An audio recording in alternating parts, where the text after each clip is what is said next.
They don't find it in this fucking mess. 9:38 in the morning, Thursday, May 2nd. Food, and get ready to get the heck on the road. I had to put 3 quarts of ATF in it, 2 quarts of oil. Still might be a little bit low. Me at Subway made my sandwich so fat.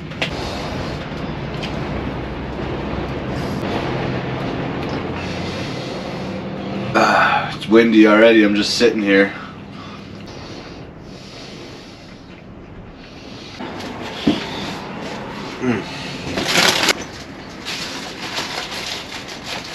Anyways, I'll be back with you guys when I get back on the road.